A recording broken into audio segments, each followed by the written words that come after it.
Halo, Assalamualaikum warahmatullahi wabarakatuh. Terima kasih untuk yang sudah datang ke channel aku.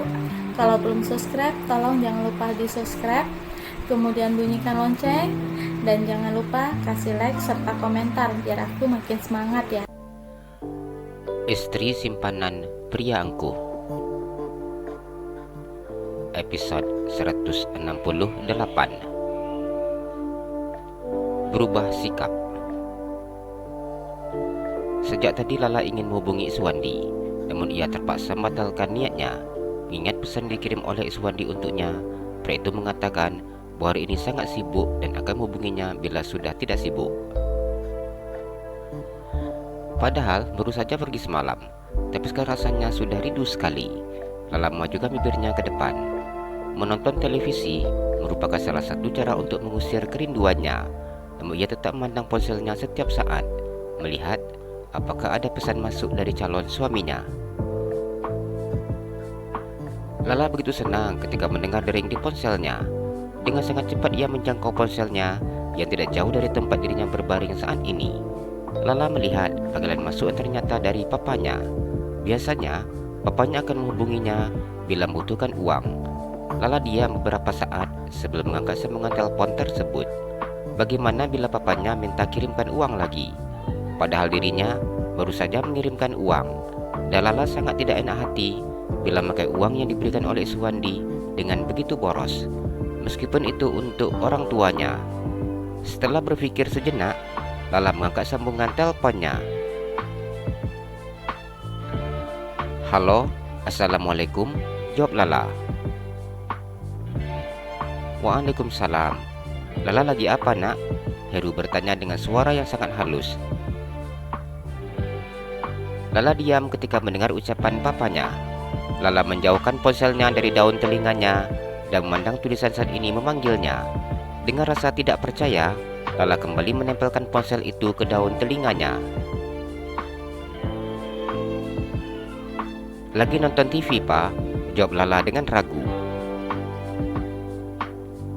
Apa sekarang sudah tidak bekerja? Tanya Heru. Lala sudah berhenti bekerja, Pak. Jawab Lala dengan ragu. Lala tahu jawabannya pasti akan membuat papanya merasa kecewa. Iya, tidak apa-apa. Lala pasti jenuh bekerja selalu. Lala diam ketika mendengar ucapan papanya tersebut. Dirinya tidak percaya bila papanya mengatakan hal itu. Sewaktu dirinya tidak bekerja beberapa bulan kemarin, papanya saja sudah marah-marah dan mendesak untuk memberikan uang. Namun kali ini, mengapa sikap papanya begitu berbeda? Pikir Lala. Apa papa minta uang? Tanya Lala. Tidak, papa hanya ingin menelpon saja. Kapan Lala mau pulang ke Semarang? Tanya Heru. Dalam waktu dekat ini, Pak. Lala mau dimasakin apa nanti bila pulang? Apa ada rindu dengan masakan rumah? Nanti papa akan suruh mama untuk memasakkannya. Heru menawarkan putrinya. Lala diam saat mendengar pertanyaan papanya. Lala mencoba untuk mengingat-ingat makanan apa yang begitu sangat diingatnya. Namun dirinya tidak mengingat apapun menu yang menjadi favoritnya bila di rumah. Selama Lala tinggal di rumah papanya, Lala tidak pernah merasakan makan yang enak. Apa papa sehat? Melihat sikap papanya seperti ini membuat Lala takut sendiri. Lala takut papanya sedang sakit. Sehat? Jawab Heru. Papa nggak bohongi Lala. Selama ini tidak pernah papanya bicara seperti ini kepadanya. Bahkan papanya begitu sangat jarang bertanya kabarnya. Biasanya papanya hanya mengatakan butuh uang dan memintanya untuk mengirimkan. Setelah bicara sedikit, papanya menjudahi teleponnya. Melihat sikap papanya seperti ini membuat Lala bertanya-tanya ada apa dengan papanya. Enggak nak, mau dimasakin apa nanti kalau pulang ke sini? Heru kembali memberikan pertanyaan yang sama. Enggak ada, Pak. Lagian juga enggak usah repot-repot mikirin Lala makan apa. Lala suka semua, Pak. Lala mengusap air matanya. Tidak pernah papanya bersikap seperti ini setelah menikah dengan ibu tirinya. Iya nak, Lala sudah lama tidak pulang ke rumah, ucap Heru. Maaf ya Pak, Lala sibuk kerja. Pak, sebenarnya Lala ingin kasih tahu Papa.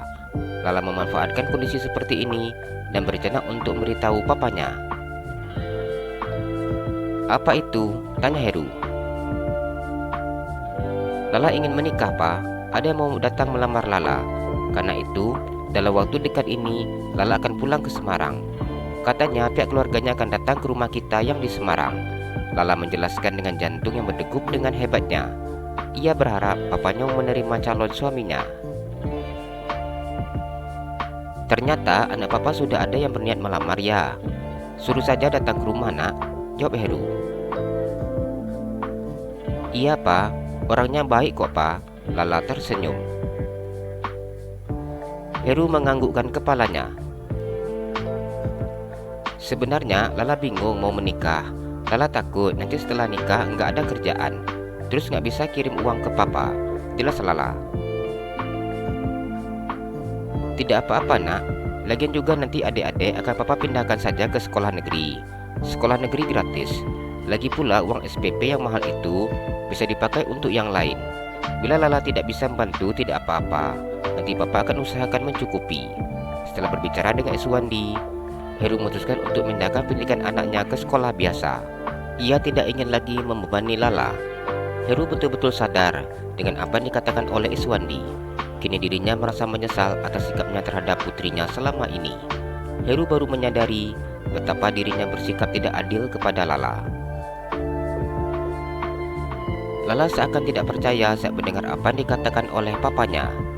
Ia tidak mengerti bagaimana mungkin papanya bisa berubah seperti ini. Sudah dulu ya nak, papa mau lanjut kerja.